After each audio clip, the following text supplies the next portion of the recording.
गावखेड्यात विद्युतची समस्या भेडसावत असल्याने लोकप्रतिनिधींनी शासन स्तरावर पाठपुरावा करून कुरुमला 33 केव्हीचे सबस्टेशन मंजूर करून निर्माण करण्यात आले। आता त्यांना वारंवार खंडित होणाऱ्या विद्युत पुरवठ्यापासून सुटका होऊन सुरळीत मिळेल अशी परिसरातील ग्रामस्थांची आशा होती, मात्र त्याचा काहीही उपयोग झालेला नाही। गेल्या काही वर्षापासून कुरुमच्या महावितरण कार्यालयाला शाखा अभियंता म्हणून आगरकर या मुजोर अधिकाऱ्याची नियुक्ती करण्यात आली। हे अभियंता कामावर रुजू झाल्यानंतर एकही दिवस कामावर हजर नसल्यानं महावितरणचे कर्मचारी सुद्धा दररोज कामाला दांडी मारतात। गेल्या 15 दिवसापासून अवकाळी पाऊस व सोबतीला सोसाट्याचा वादळ वारा या कारणाने परिसरातील विद्युतचे खांब पडणे, तारा लोंबकळणे हे बाब नित्याचीच झाली असल्याने वारंवार विद्युत पुरवठा खंडित होतो।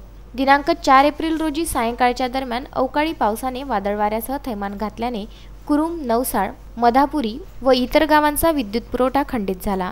कुरुमचे अभियंता आगरकर लॉकडाऊनमध्ये सुद्धा हजर नसल्याने कोणताही कर्मचारी विद्युत पुरवठा सुरळीत करण्यासाठी पुढे आला नसल्याने तब्बल 3 दिवसापासून ग्रामस्थांना याची झळ बसली। ही गांभीर्यपूर्ण बाब नागरिकांनी कुरुम जिल्हा परिषद सर्कलच्या सदस्या योगिता रोकडे यांचे पती माजी पंचायत समिती सदस्य मोहन रोकडे यांच्या निदर्शनास आणून दिली असता त्यांनी या प्रकरणी महावितरणचे वरिष्ठ अधिकारी यांच्याशी वार्तालाप करून लक्षात आणून देण्याचा प्रयत्न केला, मात्र त्यांनी सुद्धा या घटनेची दखल न घेतल्याने शेवटी दिनांक 5 एप्रिलच्या मध्यरात्री कुरुम येथील महावितरण कार्यालयाला कुलूप ठोकण्यात आले। यावेळी विद्युत प्रतिनिधी बाळासाहेब गणोरकर घटनेची रिपोर्टिंग करण्यासाठी गेले असता महावितरणच्या कार्यालयात कोणताही कर्मचारी रात्रपाळीला मुख्यालयी हजर तर नव्हताच, मात्र परिसरातील वेडसर प्रवृत्तीचा व्यक्ती आपला बिस्तरा घेऊन कार्यालयात झोपून असल्याचं निदर्शनास आलं।